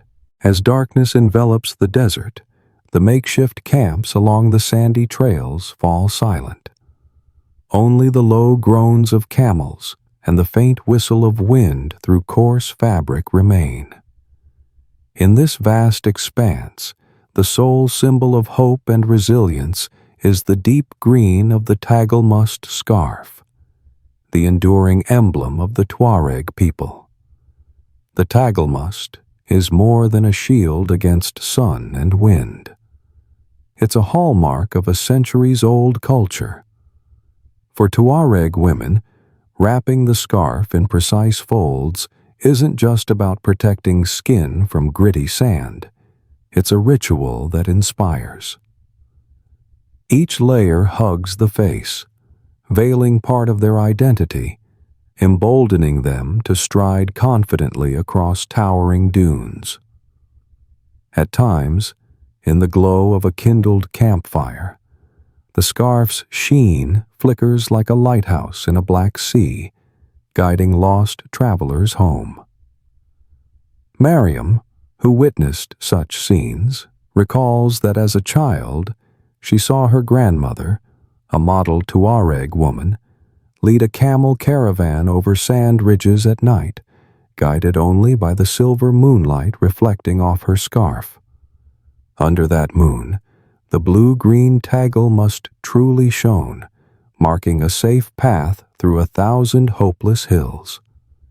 From then, Mariam understood that true heritage lies not in jewels, but in knowledge and courage. When famine struck, the Tuareg didn't rely solely on millet porridge or baobab tubers. They tapped ancestral survival wisdom: how to identify drought-resistant plants, read dune shadows to locate underground water, or listen to the wind to navigate by desert stars. These secrets were shared through lullabies and fireside tales. Tuareg women, despite heavy family burdens, took on the role of guiding caravans to water sources or safe havens. One desolate noon, Mariam's tribe was trapped in a prolonged drought. In the ashes of a spent fire, her grandmother stitched a single thread along her tagelmust's edge. That stitch symbolized a vow. Though the desert's sand sweeps everything away, we'll never let go of each other. At night, the scarf was spread as a small flag, guiding the group across a new dune. By dawn, before the sun rose, they found a dry riverbed where a few trees sprouted faint green shoots. Beyond the scarf, the Tuareg possess an intangible asset, an acute attunement to the land and sky. They hear night dew dripping onto grass, predicting when rain might come, allowing them to collect tiny puddles in clay jars. When sandstorms roar, they wrap their scarves tightly, covering all but a slit for their eyes, and sing ancestral songs to banish fear. Those ancient melodies aren't just spiritual, they're markers, signaling the group's direction.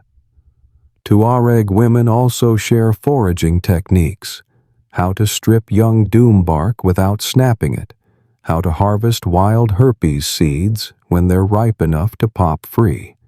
They weave baskets from thin baobab bark, with bases just tight enough to carry water from dry wells. These baskets, hung on camel saddles, sway with each step, their soft clinking a message. As long as there's water, there's life. Despite the desolate desert, they find ways to hydrate body and mind, overcoming hunger with relentless ingenuity. In the longest nights, when the community struggled with the last millet grains, Tuareg women held a star-sharing ritual. They gathered in a circle under a crescent moon, each choosing a star in the sky and singing a prayer. The prayer was brief, a few lines about courage and faith that their chosen star would guide them to dawn. Some quietly laid their tagelmust on the sand, marking their lucky star. The next morning, they followed the scarf's footprints to hidden water sources. For listeners far away, imagine this. You stand amid dunes, the green scarf draped over your shoulders, a distant lullaby echoing, and camels plodding slowly through the desert. The initial loneliness melts away, replaced by faith in the journey ahead. That's the Tuareg legacy. In peril, you can find a way out with wisdom and bravery. Tomorrow, when the first sunlight grazes the silver dunes, caravans led by Tuareg women will set out toward new horizons. They trust in the blue-green tagelmust, its color never fading, just like their unyielding will to survive in the harsh desert. Their story, like the scarf and songs, will keep spreading, turning each step through the sand into proof of human strength and ingenuity. And so, as the desert night's curtain falls again, the wind still whispers, the scarf still flutters, and the sleep of these travelers will be gentle, cradling the belief that tomorrow they'll find rain, an oasis, and themselves amid countless grains of endless sand. The dusty trail from the desert's edge to Timbuktu stretches dozens of kilometers across parched dunes, but for Tuareg women, the spiritual torchbearers of their caravans, this path embodies aspiration and hope. After days braving sand-laden winds under a merciless sun, the camel caravan finally steps onto the warm stone of the city of knowledge. The scene here is starkly different. Instead of endless sand hills, Timbuktu rises with domed mud brick roofs, enclosed walls, and a hushed, contemplative air. Timbuktu was once a premier hub for trading gold, salt, and spices. Few know that amid its bustling markets, the city harbors an even greater treasure. Thousands of handwritten Islamic manuscripts passed down through generations. Crafted on paper made from cassava pulp, these texts hold knowledge of law, astronomy, medicine, and theology. Despite harsh living conditions and the relentless grip of famine, wisdom was valued above even a meal. Fatumata, the mother of three who, with Mariam, adopted two orphaned children, now leads her new family to pause before the great Sankor library. She softly prays over a manuscript displayed under a thin cotton veil, her eyes brimming with reverence. "The wisdom of our ancestors," she whispers, "is the springboard to overcome suffering." The two orphans peer through the library's narrow doorway, awestruck by thousands of books neatly aligned on warm brown shelves. In the peak of the famine, when granaries stood empty and wells ran low, Timbuktu's women quietly safeguarded these manuscripts. They pried up floor tiles, tucking books into hidden crevices, then silently covered them with earth, like a secret game of hide and seek. Each manuscript was treated as the last piece of bread, more precious than any grain or wild tuber. While others scrambled for food, they murmured, "Knowledge nourishes the soul." Aisata, the elderly woman skilled at mending baskets, arranged water jars behind her home, then secretly carried a small one to the library. She used well water to moisten brittle paper, preventing it from cracking. She knew a shattered manuscript could never be mended, and this makeshift preservation was as vital as cooking the last batch of millet porridge.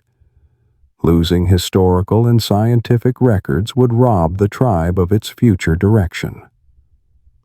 Walking through the library's stifling corridors, redolent of clay and damp paper, Mariam feels her heart swell.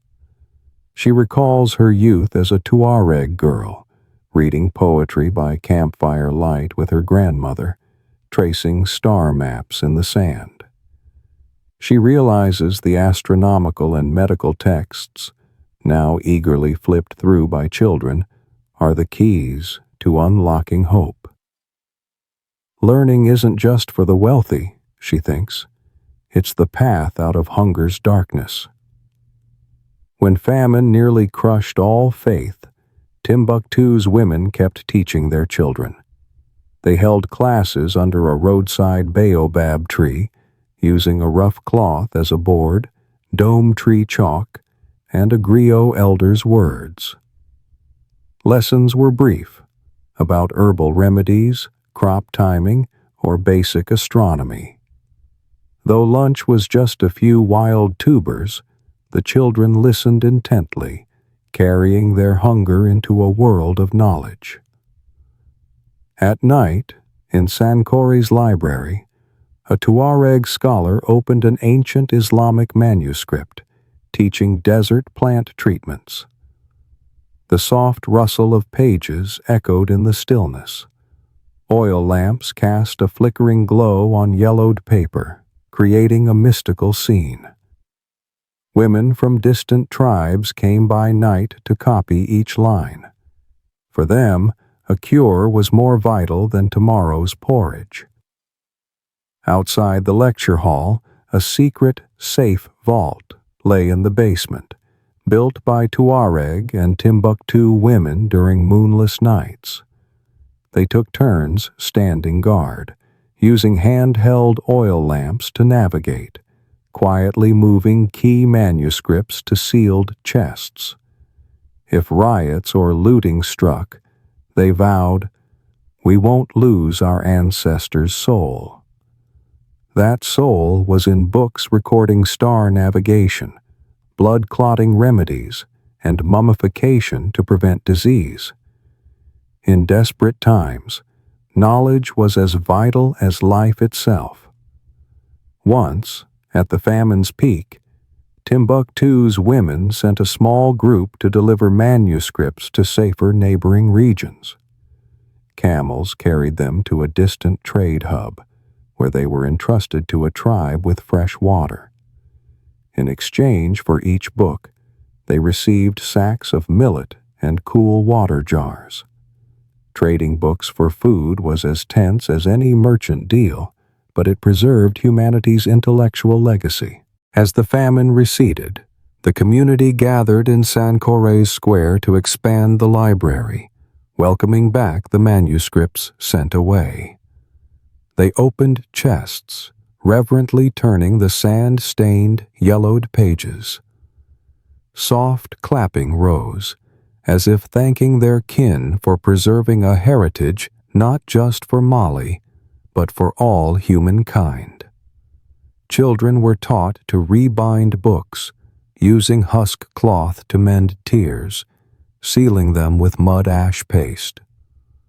A Tuareg woman always stood by, instructing, "The words inside are life itself. Protect them as you would a person." The applause wasn't loud, just enough to echo in the library's halls, yet warmer than any festival. You might wonder how a book could matter more than watery porridge amid such hardship.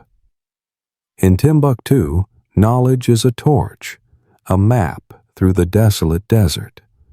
Those grueling months proved that while famine could steal food, it couldn't take human will. That will was forged in manuscript letters, ancient songs, and rain-calling dances. Life in Timbuktu isn't just oil lamps and paper. It's a future built on women's dedication. They are the keepers of knowledge's flame, inspiring the next generation.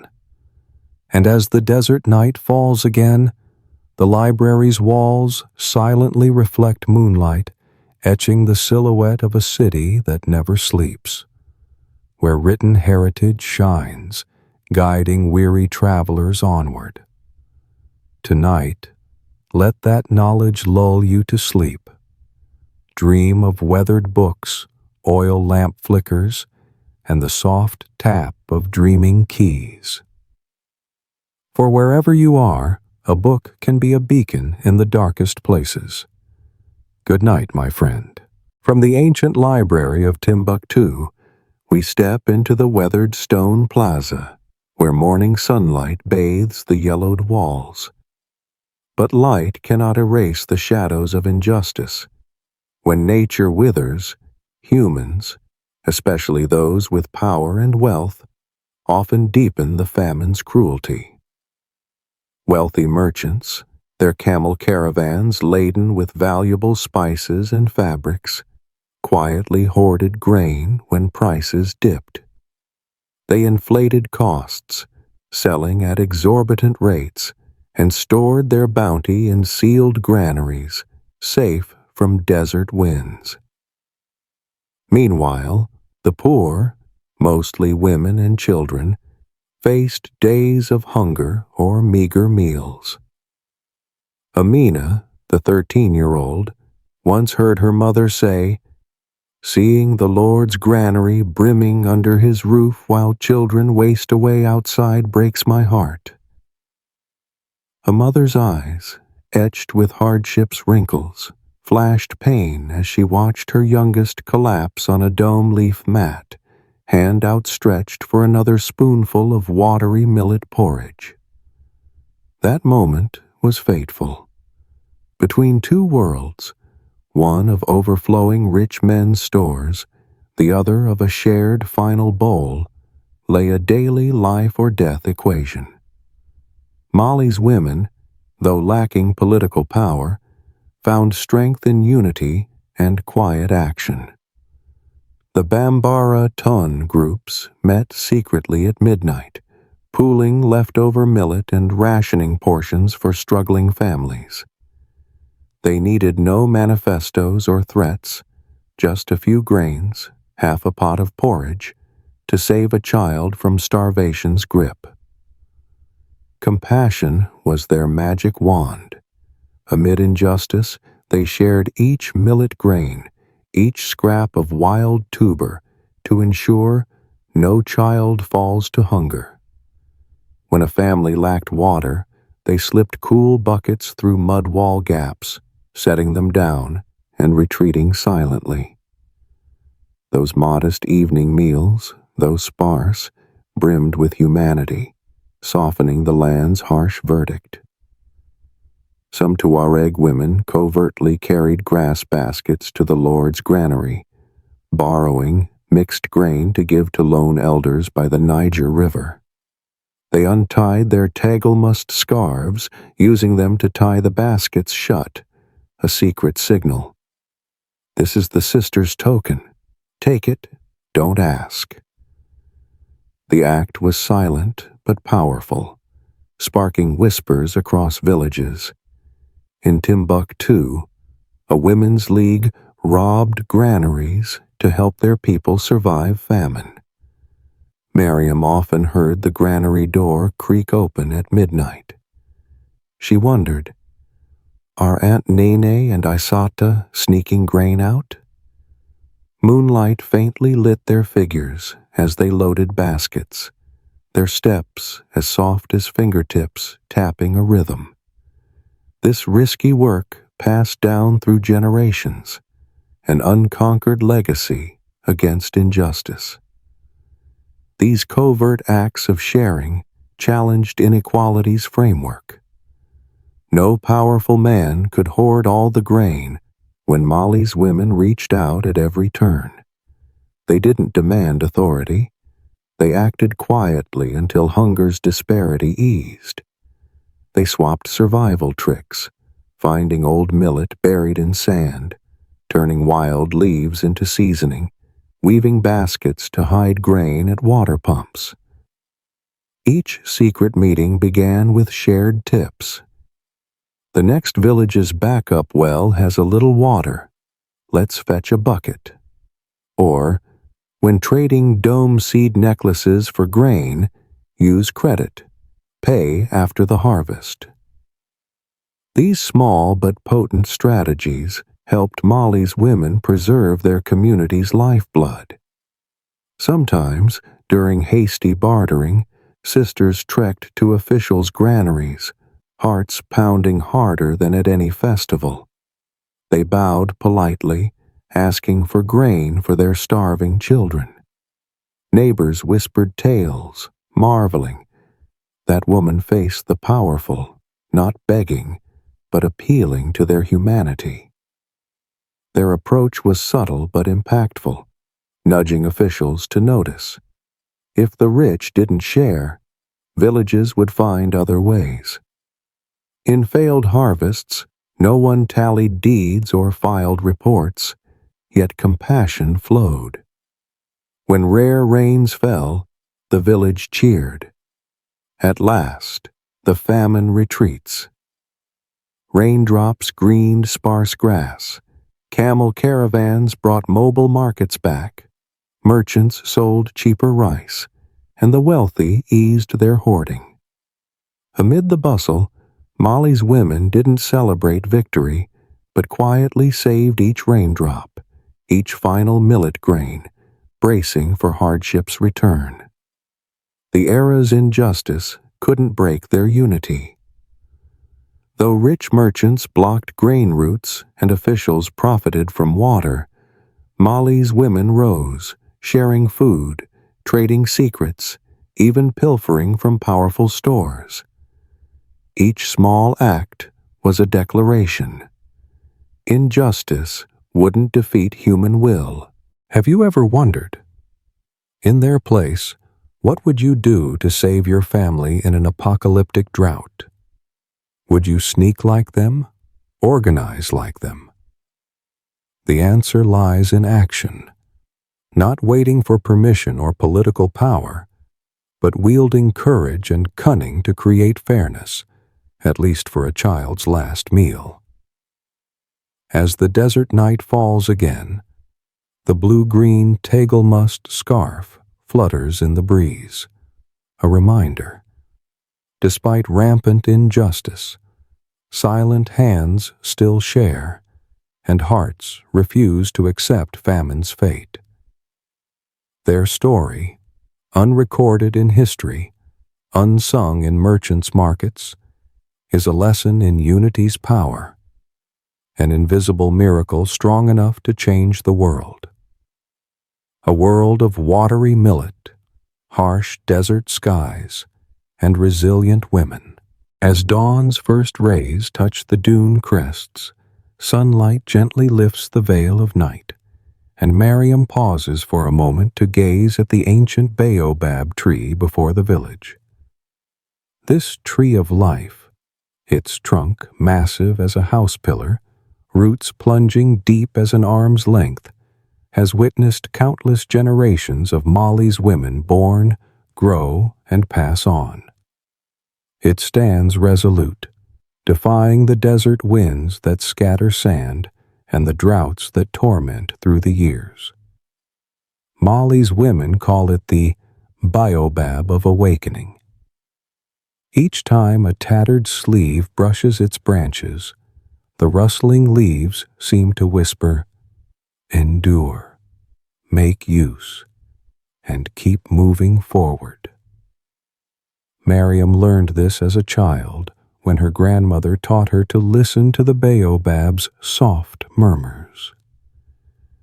"Hear the leaves sing their lullaby," she said, "and your heart will find peace, even with an empty stomach." The baobab's rough, thick bark exudes quiet strength. A small cut yields fresh bark, boiled with water to produce a slick, viscous liquid. Malians call it desert ginseng. Mixed with lemon or sea salt, it quenches thirst and restores electrolytes. The first sip, tart and slimy, daunts newcomers, but once past the strangeness, it's like the baobab's whisper. "I give you energy to carry on." Baobab fruit, round and huge like hanging balls, holds fluffy white pulp. Women harvest it when the shell hardens, split it open, and separate pulp from seeds. The seeds yield white powder, ground fine to cook porridge or mix with millet flour, creating a thicker, heartier gruel. In famine's peak, A bowl of baobab porridge, scented with kitchen smoke, is both a meal and a nutrient boost, enough to rouse someone for another morning. At each meal, mothers skillfully ration a bit of baobab powder with a pinch of salty flour, some millet flour for energy, and dried dome leaves as seasoning.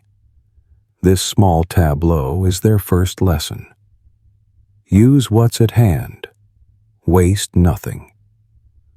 Mariam smiles faintly, recalling her first time grinding baobab powder. Trembling hands crushed seeds, scraping white pulp, then mixing it with Niger River water. That first porridge, fragrant like the desert's breath, remains etched in her memory. Not just fruit or bark, baobab roots are treasures too. From mature trees, short roots are harvested, dried, and ground into powder to treat diarrhea and stomach pain. In nights fearing illness, griot elders mix root powder with warm water for the sick. One small cup soothes pain, and faint laughter returns. If we stand strong with the baobab, what illness can stop us? Baobab bark is also stripped into fibers. When dried, these pliable strands are braided into ropes to bundle millet, tie basket handles, or even haul well buckets. In rushed moments when old well ropes snap, a few twists of doubled baobab bark, tightly wound around the well's base, can hoist water again. These simple ropes, dubbed baobab cords, symbolize the enduring bond between people and nature. Each step to fetch water treads over baobab roots hidden beneath sand. Like a mother's roots, they anchor life. Mali's women, passing these roots, often bow briefly, praying for the tree's strength and wisdom to care for their families. The community knows the baobab isn't just a tree, but a teacher, silently giving and embodying resilience.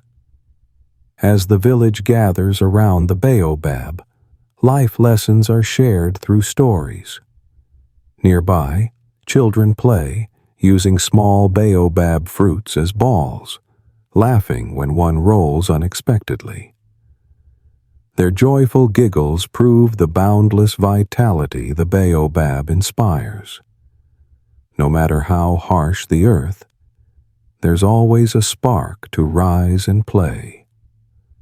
Once, a fierce sandstorm engulfed the village, blanketing everything. People hid in huts, waiting for calm. But the baobab stood firm, its drooping branches shielding a small hut below. The next morning, clearing thick sand, Mariam saw the village path erased. Yet the baobab endured, its leaves swaying, reminding all, "I've weathered countless tempests and still stand. So can you." In dire crises, Mali's women gather under the old baobab, sitting silently to restore their spirits. No words of encouragement are needed, just the gentle wave of leaves, the passing breeze, and they rise to return home. With each step, they tell themselves, "If the baobab perseveres, so must I." As the day's last light fades, Mariam gathers by the fire under the baobab. She tells the children how the tree gives water, fruit, and cords to build homes. These simple tales, worth more than gold, make the kids forget their hunger. They peer up at the leaves, spotting shapes of birds or butterflies in the dry canopy. Each time, Mariam smiles. The baobab teaches them to find joy in the simplest things. Have you ever wondered why a tree can be the greatest teacher? For Mali's women, The baobab offers more than food and materials. It imparts lessons of patience, resilience, and renewal. When sand erodes its outer bark, its core remains steadfast. In drought, it hides water within, ready to share with those who know how to tap it. Let the image of the steadfast baobab lull you to sleep. Dream of its gently swaying leaves, cradling your slumber with echoes of roots deep in the earth. And when you wake tomorrow, carry its lesson. No matter how harsh life becomes, with enough patience and perseverance, you too can rise like the baobab, the immortal tree of life amid the dust. As night blankets the dunes, with the last whispers of wind carrying tales of drought and famine, the silhouettes of Mali's women standing guard by the fire are not just figures of the present, but echoes of a resilient culture. They, generations succeeding one another through countless trials, have overcome brutal famines, not just to survive, but to pass down to their children an invaluable legacy, the ability to transform adversity into strength. At dawn, as sunlight barely breaks, the shapes of mothers and grandmothers gather by the Niger River, drying nets. These fragile nets are lifelines, frail but vital for families. They teach daughters to tie knots, secure anchors, and catch small fish. Though the desert offers little, each tiny catch becomes bait for hope. By noon, the river flows lazily, its surface glinting under the sun, and the nimble hands of Mali's women weave baskets rhythmically. Once mere holders of wild tubers or millet, these baskets, through the skilled hands of mothers and aunts, become simple works of art, evenly meshed, with soft bamboo handles, ready for the next leaf harvest. Children, eyes still red from last night's hunger, watch curiously as mothers braid baobab grass tightly, asking, "Mama, why do you keep weaving?" The mother smiles, patting their heads. Each strand we save holds our family's hope. As afternoon fades under the old baobab's shade, generations of women gather, passing down ancient lullabies, songs of moonlit nights, trickling streams, and bountiful harvests long gone. These melodies aren't just for lulling children to sleep. They're coded lessons. When the song mentions stretching to snap a dome branch, girls learn to break leaves for water filter bags. When it describes slowly drawing well water, children remember to cherish each cool drop. Amid the songs, a grandmother's tale resurfaces, how she sowed young millet by a dry riverbed. She recalls finding ripe baobab fruit, its white pulp like snow. She carefully wrapped each seed, roasted them crisp by the fire, and shared a warm meal with her grandchildren. These simple stories make children's eyes widen. Baobab seeds can taste like popcorn? From then, the skill of using every resource is etched deep, an indelible legacy. Each day, the woven basket, the cast net, and the lullaby form an enduring trinity. Mali's women don't just teach survival, they instill reverence for the past, the inheritance and refinement of skills from mothers' and grandmothers' hands. Their legacy isn't gold or silver, but humble objects brimming with humanity. Aicha, now 16, once saw her mother sell an old blue-green tagelmust scarf for a few handfuls of millet to stave off hunger. In that moment, she realized her family's greatest wealth wasn't the scarf, but the willingness to sacrifice for others. Watching it hang on the clothesline, she closed her eyes, vowing, "I'll preserve it carefully and pass it on." As Aicha grew into womanhood, the village showed signs of recovery. New millet was harvested, the backup well bubbled with green water. She didn't forget to re-embroider the tagelmust's edge, placing it reverently on the ancestral altar. Alongside it, she kept her grandmother's recorded lullaby. Listening for a few minutes, she felt the resilient blood of her foremothers pulsing within. Today's Mali girls, weaving cloth, braiding baskets, or ladling porridge for their children, hold their heads high with pride. They know their steadfast legacy can't be bought or sold. It grows quietly in every breath. Even if famine returns, they're ready to weave baskets, gather wild leaves, and sing of rain, planting hope in listeners' hearts. As the desert night falls once more, skilled hands tuck woven baskets into kitchen corners, hum lullabies, and fold the blue-green tagelmust neatly. They whisper to themselves that this resilient legacy will pass through generations, like ceaseless water, unyielding thorns and hearts, though fragile, vast enough to nurture hope. For you, savoring this story from afar, reflect on your own resilient legacy. Can you turn adversity into strength?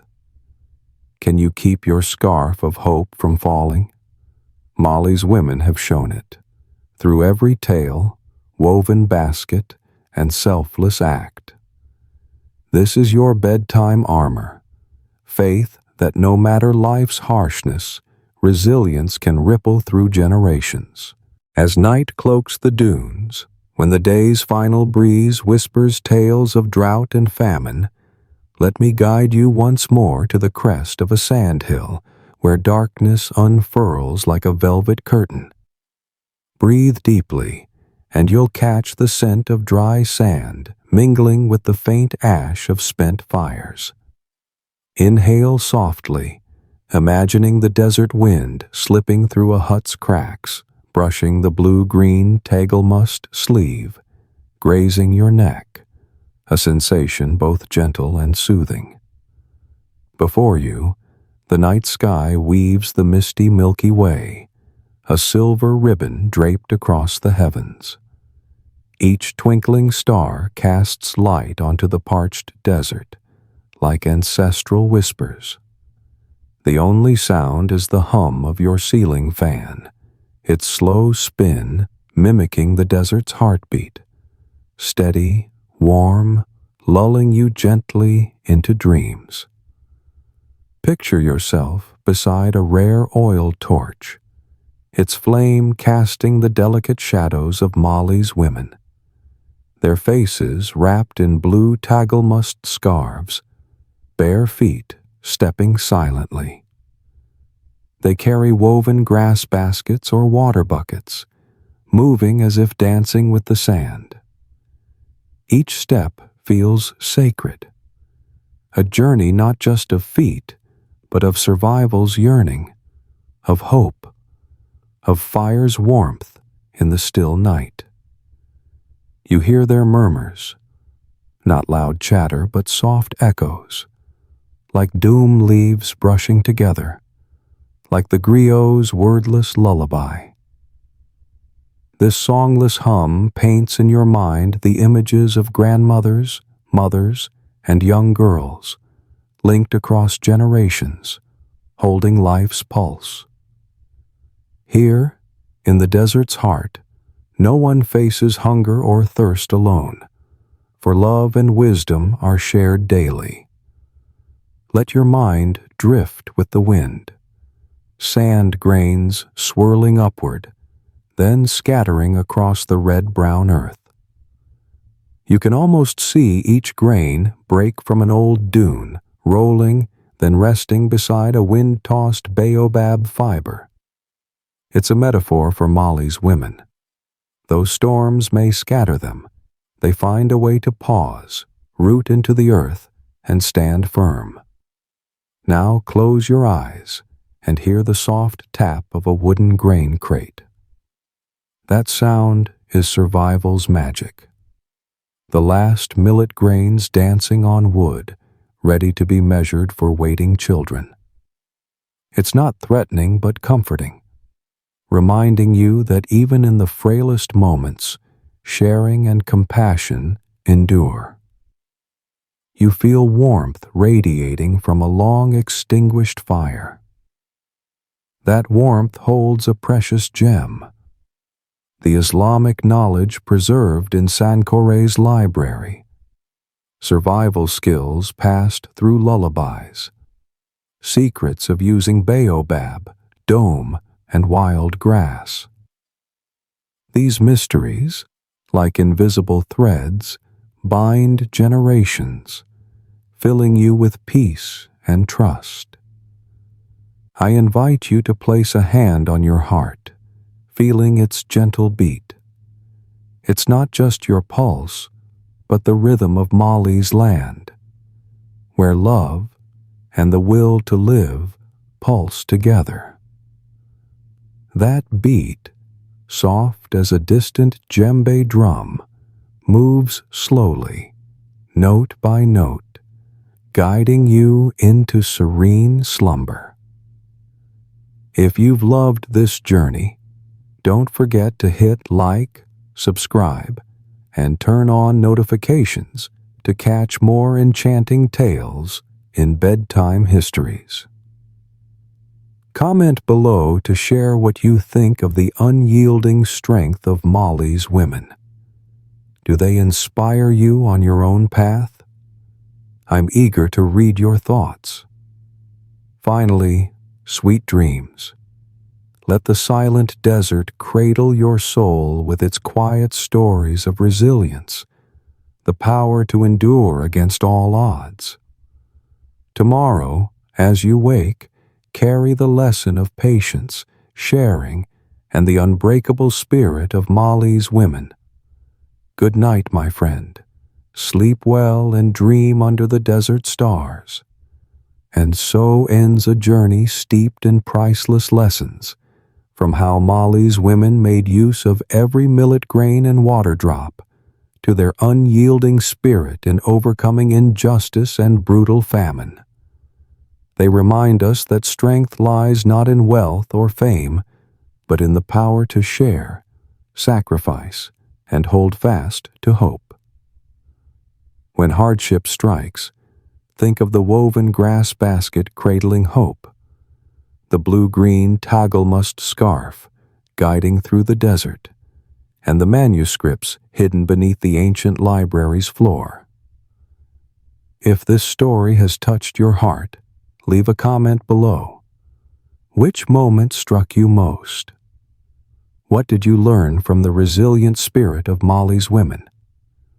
Don't hesitate to share this video with friends and family. Let's spread the message of compassion, community strength, and the enduring value of knowledge. If you're new here, hit subscribe and turn on notifications to catch the next Bedtime Histories. I and our whole community can't wait to hear your thoughts and stories. See you in the next tale, brimming with hope.